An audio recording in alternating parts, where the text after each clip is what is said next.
Good afternoon, Felicia. Hey, Jeff. I think we made it a little obvious again, but where in the world are we? We are at Chichén Itzá, which is one of the Mayan ruins on the Yucatan Peninsula in Mexico. Yeah, so up till now we haven't really had much of a chance to talk about history. Well, I should say Felicia hasn't had much of a chance. That's, not really my thing. Is there anything you want to add now that we're here?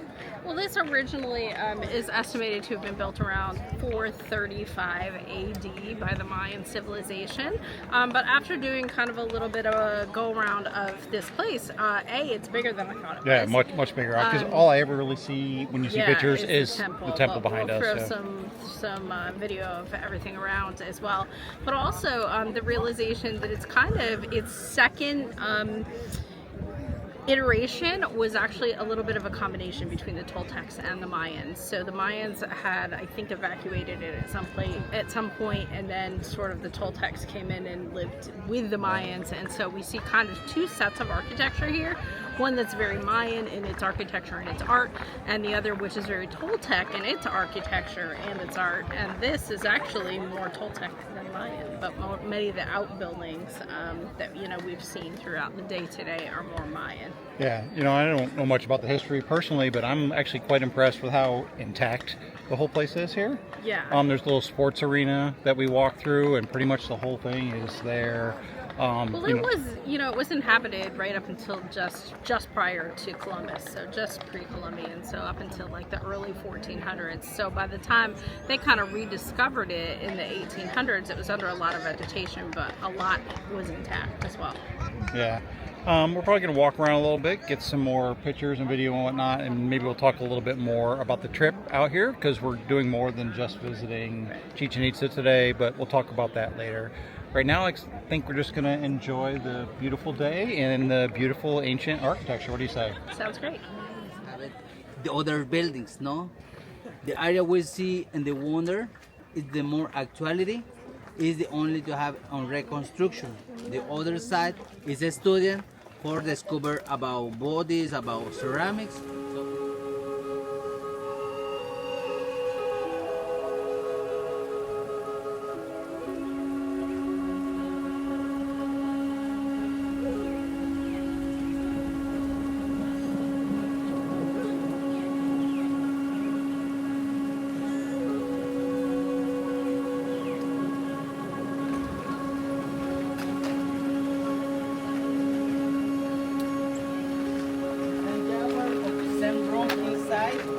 Is almost the same you see here. The difference, this jaguar is total plain, but that is inside.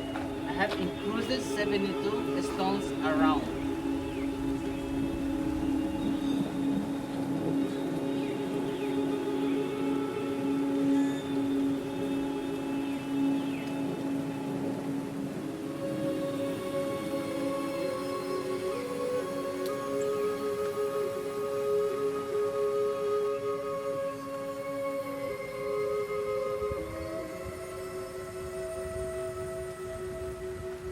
Here is the center.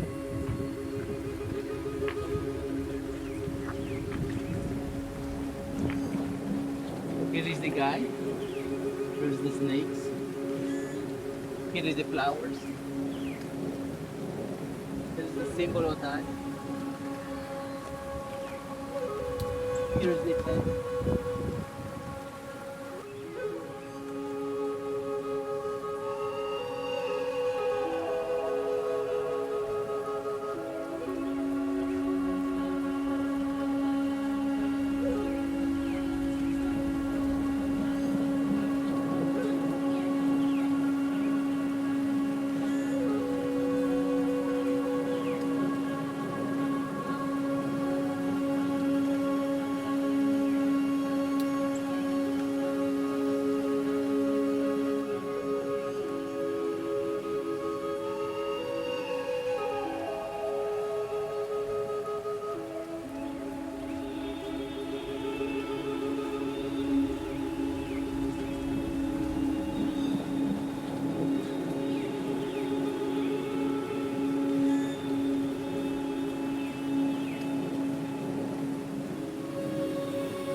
All right, so we walked. The tour guide said it was about 500 meters, but I think it was probably closer to 800 or 1,000. Even 1,000, I would say, yeah. Yeah, directly off the north side of the temple. There's a pathway, and you see a bunch of vendors along the way. But at the end of it is the cenote, which is right here behind us. Not sure how well you can see us, but you want to tell us a little bit about why it, well, not why it's here, but how they used it? How they used it. So they actually used it in their sacrifices. So they would sacrifice humans up at the main temple or around that area. They also have the ball court where they would sacrifice a human there as well. And then it's my understanding that underneath the temple there's like a pool that kind of comes out into here. So they would dump the bodies into there, and then the bones, of course, have been discovered in recent years here. We're not really sure, how old those bones are, because there's a little bit of a miscommunication with the tour guide. With our tour guide. It was kind of funny. One of the people in our tour asked how old the bones were, and his answer was, well, that we know because it depends on how big the bones were, as in the age of the people, not the age of the bones. Right. So nobody pushed it, so we don't really know how long ago this was all taking place, but we can assume that it was, from about 1,600 years ago or so that this has been happening. But I'd say if you have the time, probably walk down here. I don't think most tour guides probably bring you down here because it's a little bit further of a walk. Yeah. But like I said, not hard to find. Just head due north from the temple. Perfect. All right, let's go walk around some more. Sounds good.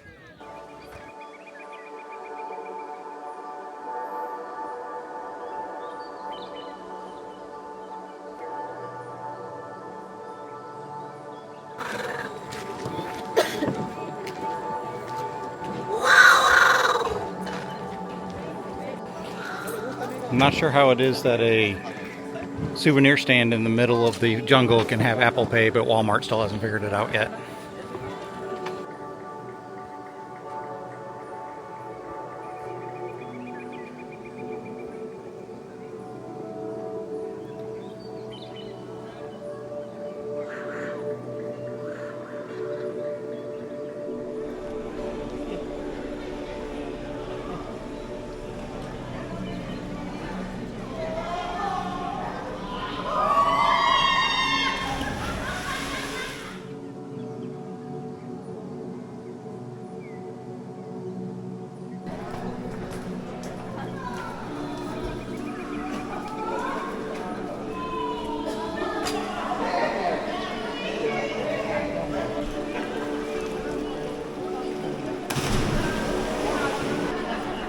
Are you ready to do this? I think so. Let's go.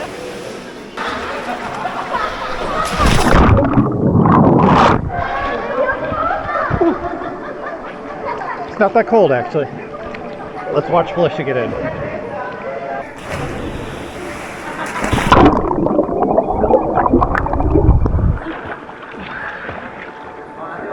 You all right?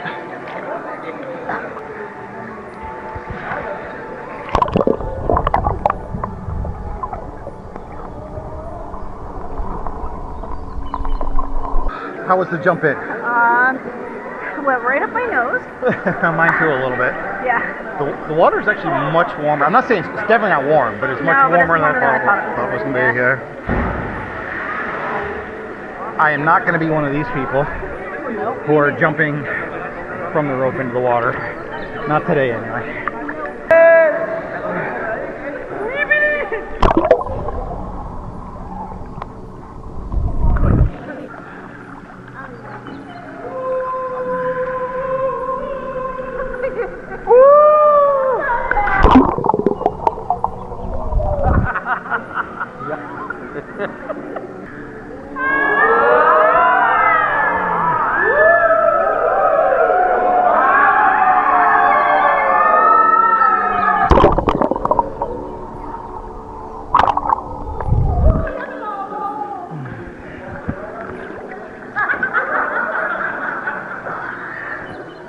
Do you remember the name of this place at all? Nope. Not even a little. I know it has the word Cenote in it. Yeah, and it's one of the Mayan words, so Yeah. I'll make sure to put it down on the screen because I will totally slaughter it even if I did remember the name. Yeah. Absolutely. As you saw, we just finished up swimming in the cenote. We didn't get much of a chance to talk while I was there. I was using my other action camera, so I'm not even sure if the audio picked up that well. There were actually 4 parts to this trip. We started this video with our time at Chichén Itzá, but we actually started our day, what, about 6 hours prior to that? 7 hours prior to getting to Chichén Itzá is when we started on the bus. Yeah, so we'll talk a little bit more about that, but here in a second I'll throw up some of the video of what we stopped. We stopped at a little like Mayan village and got something to eat, and there were some performers there and whatnot. Then we went to Chichén Itzá, then we did swing in the Cenote, and our final stop, and I'll throw some footage up here, is this quaint little town called Dolid. Valladolid, yeah. Unfortunately, we only got about 30 minutes here, so we ran over to the little convenience store and got some snacks and whatnot, because we had a pretty good meal in the middle of the day. Would recommend. These are actually really good, guys. But we just had just kind of a quick snack here before we head out on the 2-3 hour bus ride back home again. Right. So we'll probably wait to give you our final thoughts on kind of the cluster that was this morning, but the rest of the day was pretty good.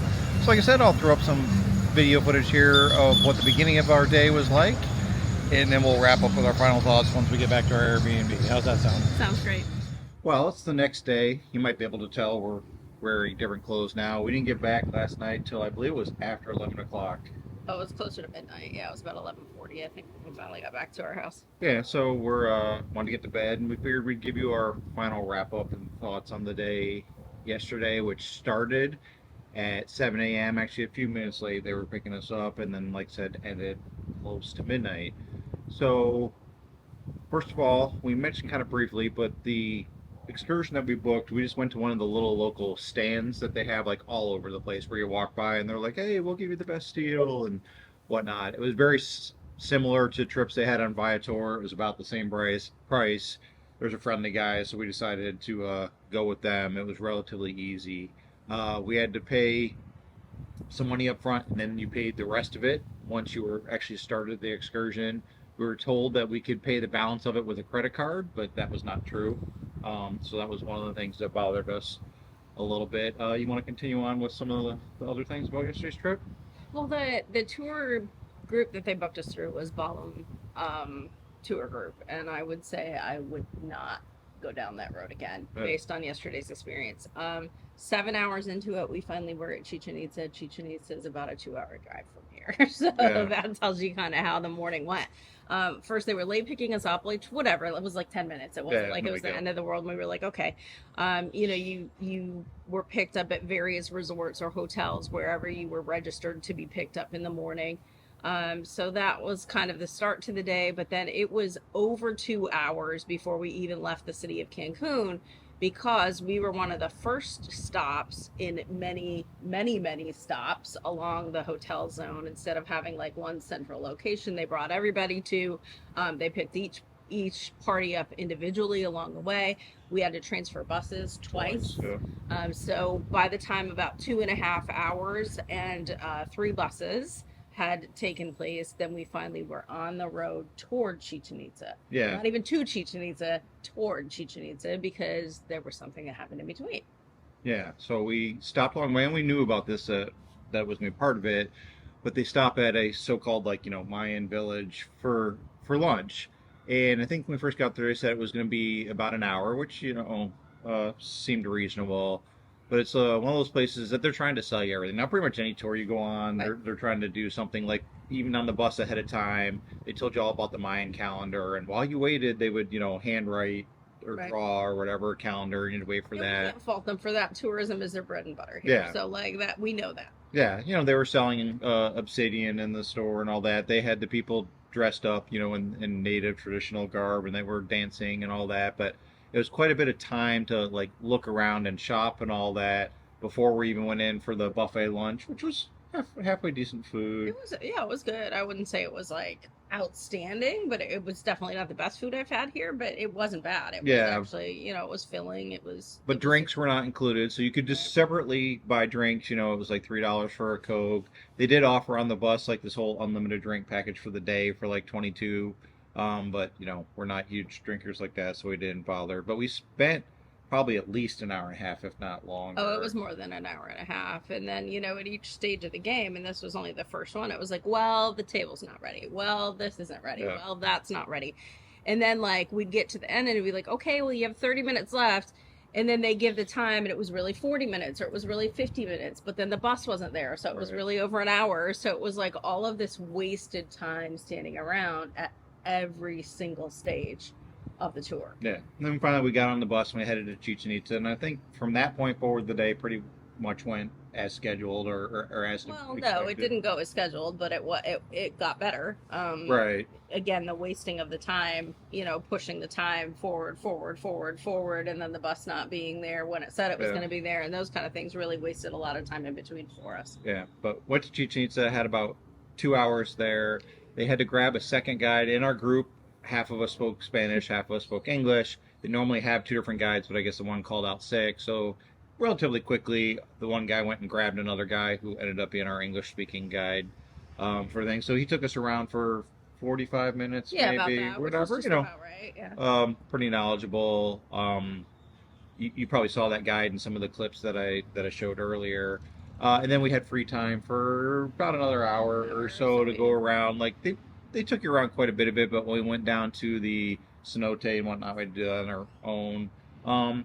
The souvenirs and whatnot were actually, I thought, kind of reasonable compared to some other places, and you can definitely, haggle them down and whatnot. We bought a couple drinks there, which were not cheap, but again, not too crazy. I thought I was actually able to pay with my credit card out, in the middle of the jungle. Right. So we left from there, went to that cenote, and we had about an hour or so there. Well, they told us it was an hour. And ended up being a little bit longer. And then it ended up being a lot longer because they just kept moving the time.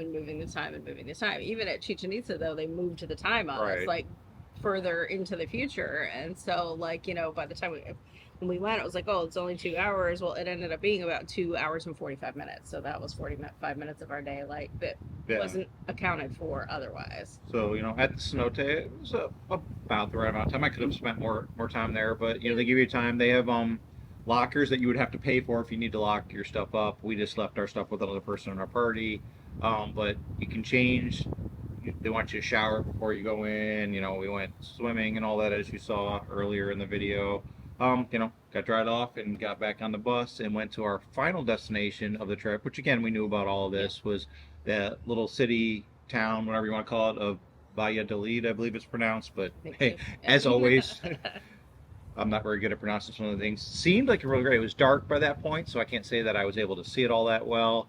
But I really wish we had more time there. I would have liked to have spent maybe 2 hours there and sat down and got a good meal instead of 2 hours that we'd spent in the morning. Right, and our original itinerary was to spend, I think, an hour there. I thought it was only 30, but I could be wrong. It was an hour, and then it was that we could actually get a meal. We could, because it's like 7 o'clock at night by now. Yeah. So like we could actually get a meal, do those kind of things. We couldn't. We ended up going into a convenience store, grabbing a couple bags of chips and a couple drinks, and being back at the bus stop by the time 30 minutes had passed. And of course, it was late. Guess what? The bus wasn't there. So we ended up being there about an hour. We could have used that 30 minutes to actually do things in that little town that we wanted to do. Had we known the bus was going to be 30 minutes late. Yeah. And then on the way back, obviously that takes time no matter what. They did drop everybody off in the hotel zone first, which is to me a little bit weird because you have to kind of go out of your way down and around to the hotel zone and then back to downtown, whereas downtown would have been the closest. And they were the last people to be picked up. So it was like the first. They had the shortest day. They had the shortest day. We had the longest. Yeah, so we were literally the last people to get off the bus. I know the little tour guide came back at one point and was like, where are you getting off again? And then there was another couple who, I don't know, felt that they needed to be dropped off at some hotel that wasn't on their list, so we had to go way out of our way to drop them off and do something else. I'm not really sure. Exactly know what happened. But anyway, it was about a 16.5-hour day. Should have been an 11-hour tour. Yeah, I think no matter what, because we looked into quite a few tours, they're all very similar. Just about all of them, or I think all the ones that I saw included going to a cenote. They include stopping at Valladolid. Because I think if you're driving for a few hours out on the bus, they're like, you want to do more than just spend 2 hours at Chichén Itzá. So I totally don't mind them including that. I just wouldn't mind them like tightening up the schedule a little bit. Right. Glad I went to Chichén Itzá. It was amazing. Yeah. The whole dropping people off, because pretty much all the tours offer that, that will pick you up at your hotel. So I guess it really depends on where you're staying and things like that. I mean, you can spend quite a bit more money. I couldn't tell you how much to arrange some kind of private tour. I know they do have like early access, like sunrise tours. I can't imagine what time we'd have to show up and get up. I'm not. Think about that. I'm an early riser sometimes, but Not that not early. that early. But like I said, kind of final thoughts. Chichén Itzá was amazing. Always was kind of like one of those on my bucket list. Glad Yeah, I went great. there. Swimming in the Cenote was fun. We might go to another one in a couple days here. We haven't totally decided yet. Okay. Wouldn't mind going back to Valladolid and checking it out. Maybe even staying in that area sometime because there's a number of Yeah. trips you can do. Yeah. But I'm kind of monopolizing it here. What were your thoughts on the whole day? No, I mean, I just kind of echo what you had. I was really disappointed in the tour itself. I was not disappointed in the places we went, not to confuse those two. So I knew the 4 places we were going, and I liked all 4 of those places. Yeah. I just was disappointed in the way the tour was run, the way that the time was wasted, and in the fact that like the expectations of what to do when we got there really were never particularly clear Right. either. So like, for example, at the Cenote, we just got off the bus and had to try to figure it out ourselves, when the tour guides go there literally every single day and could have just been like, hey, when you get off, take a right, you end up in the restroom, do your changing, to the left is the shower, and then the entrance to the Cenote. It would have been like a simple thing that they could have done that would have just kind of made things a little bit easier for the people on the tour. Yeah. And I don't know, them being down a tour guide too, maybe it made things a little bit and more that might be difficult, too, but again, I'm not really judging them for like, this is their business, Right. this is their livelihood, so okay, but I won't be using that particular tour company again. And I don't know if this was a one-off or if it was a regular thing, but even if it was a one-off, it was a big enough one-off to make me not want to do it again. Right. All right. Well, I think that wraps it up. We've been talking for about 10 minutes here, Yeah. so probably not many of you have made it this far into the Right, video, right. but if you're still here, thanks for watching. Please like this video, subscribe to the channel. We'll have a few more Mexico videos coming out here, definitely from this trip, and we'd like to come back to Mexico, I think, at some point. This is our 3rd time here, so we actually really like it. This is our that was our 4th Mayan ruin, so we may have just Yeah. created a new bucket list for ourselves. Yeah. I don't know. We'll see. All right, so like I said, thanks for watching. Thanks for See you in the watching. next video.